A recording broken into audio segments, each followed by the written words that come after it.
Bonjour à tous, c'est Patricia. Je reviens vers vous avec cette vidéo en fait pour vous parler encore de l'investissement immobilier.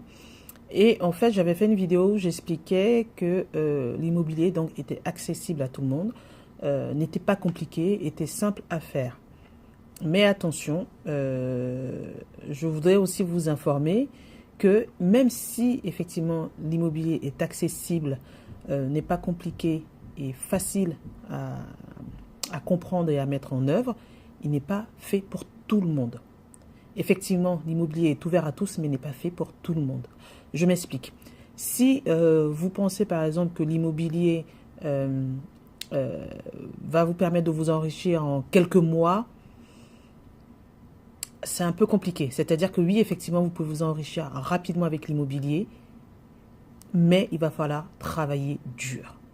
Ce n'est pas, par exemple, j'achète un bien, je le mets en location et il va tourner tout seul. Non, ce n'est pas ça.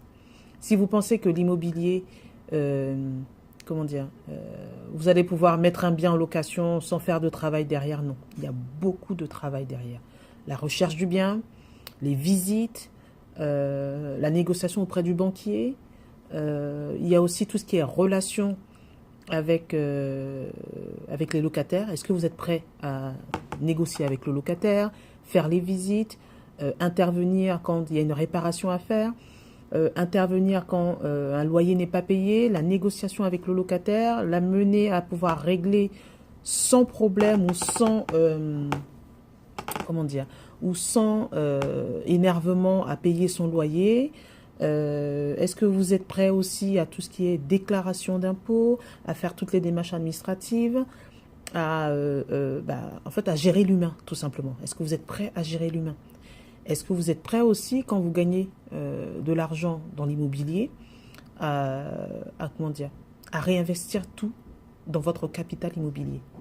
À pouvoir faire des sacrifices en disant, tiens, ce mois-ci, c'est vrai on a eu 200 ou 300 euros, peu importe, mais je ne vais pas le garder pour moi parce qu'il faut que je le réinvestisse pour pouvoir peut-être acheter une nouvelle moquette. Ou alors peut-être que l'appareil de électroménager de tel locataire est tombé en panne, il faut le renouveler.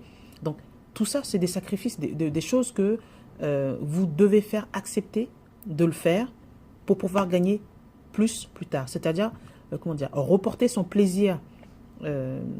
reporter son plaisir là, instantané, le remettre plus tard, à 2 ans, 3 ans, 5 ans, 10 ans, peu importe. Tout dépend de l'objectif que vous êtes mis en place. Tout dépend de la stratégie que vous mettez aussi en place. Effectivement, il y en a qui gagnent de l'argent dans l'immobilier en 2 ans, en 4 ans, en 5 ans. Tout dépend euh, de, de leur point de départ. Tout dépend de leur point de départ. Et comme je vous ai dit, dans l'immobilier, l'idéal quand vous commencez, c'est d'arriver avec des bonnes bases.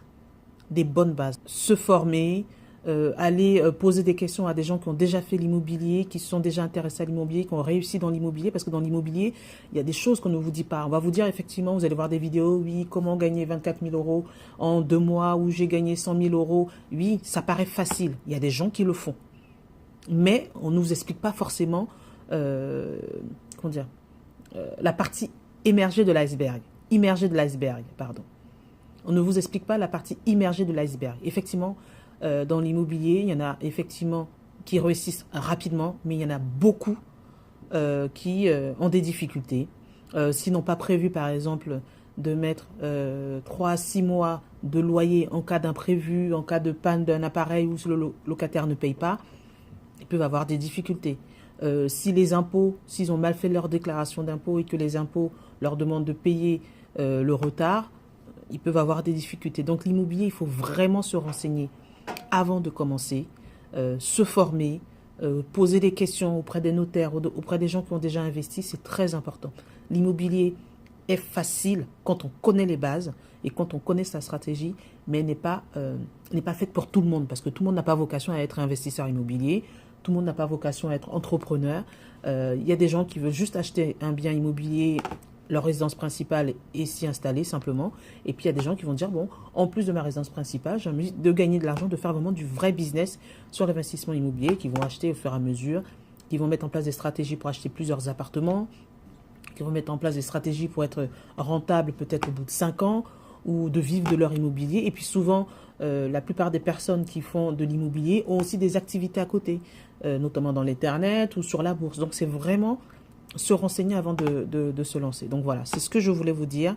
Vous n'avez pas, comment dire, ce n'est pas pour vous décourager, c'est juste pour vous dire que c'est possible, mais il faut vraiment se former et se renseigner et qu'il faut prendre en compte toutes ces fois où vous allez galérer, aller faire des travaux, au lieu de partir en vacances, faire des travaux, aller voir le locataire et tout ça. Donc tout ça, ça à prendre en compte. Est-ce que vous êtes capable d'assumer, d'assurer et de prendre ça en compte? Donc voilà, c'est ce que je voulais vous dire.